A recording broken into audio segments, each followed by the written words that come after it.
consumers. These smart meters will enable two-way communication between the consumer of the electricity and the supplier of the electricity. Now, to give a practical example of this, if in your house you have a smart meter and I am a utility. Now, I have a problem because I have less amount of electricity and you all are consuming electricity. So, if there is a two-way communication, I will say, I have less amount of electricity at this time, so I'm going to price the electricity higher. So, you can decide that you will shift some of your consumption. Some consumption is choice-based. I mean, running your washing machine, for instance. I'm talking about a very micro level just to make it clear. You can shift it, let's say, in non-peak period. Okay? There, the incentive for you would be that I will charge you a lower amount of tariff. So, in a sense, my peak load means the peak demand for electricity can be staggered across the day, and I need not build very expensive generation plants. I mean, 1 megawatt plant costs around 6 crores, okay? So I need not build so many expensive mega power plant, invest in the infrastructure, if I can manage my loads. Now, this can only happen if the consumer is enabled to take these acts, and there's a very effective communication interface with both of us. If you're looking further, you can in fact leave this job to an intelligent meter. You can say, if the price of my power goes beyond this price, these activities like air conditioners or this will not work. So the meter can take care of that. Okay? You need not do that. You can program this like this. Well, that's our idea of smart grids. The smart grids are also required to integrate the increasing number of renewables. We all like to have green cities, green energy. You want to have solar energy, you want to have wind power energy. But the problem with all renewables is that they are blessed by Mother Nature, but they are also unpredictable.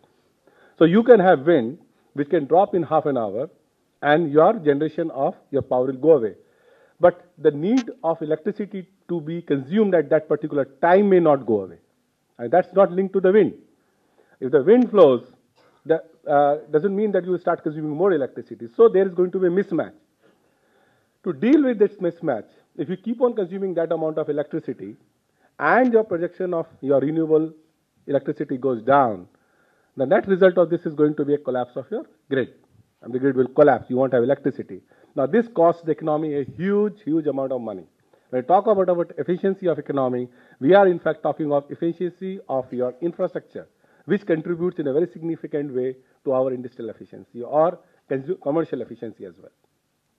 Now, we cannot afford to let our grids going up and down just like that. You know, you will be stuck in metro, you will be stuck in trains. I mean, if the grid collapses, a lot of things can happen here. So, what do we do there? So, we have to have very fast responding in real-time basis, intelligent grids, which would be shifting loads and managing this through a very complex architecture. Now, if we have a manual interface, this is never going to work. But there is always a lead time. So, you will have to have a merit order dispatches, etc., built in, and inherent logic for managing the grid fed in at various points in the grid, which will automatically take care of the shifting production of electricity and shifting consumption of electricity. And last example which I'd like to give is what we think in future is going to be electricity vehicles.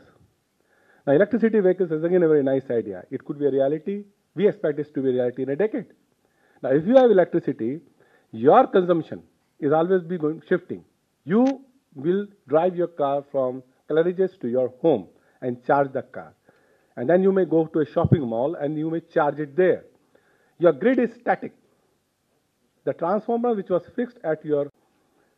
Now, this is the infrastructure which underlays that. So, those are the challenges which we face today. The APDRP program which you are implementing is actually laying down the foundations. When we accurately measure the electricity which is being flowing at various points of the grid, this is the starting point. This is the building block on which we will make smart grids of the future. So unless we do this, we really cannot go ahead. Whether we go ahead or not is a matter of choice, matter of technological development. But we cannot do that unless we have this foundation laid now and today. The drivers for laying this foundation today maybe loss reduction, but the same system which is being laid today as foundation for electricity audit, accounting, monitoring will enable us tomorrow to be able to tackle the challenges which will be posed by these future technologies in various sectors, which in sum total will constitute what smart cities of future will look like. Thank you for your attention, and I take your leave now.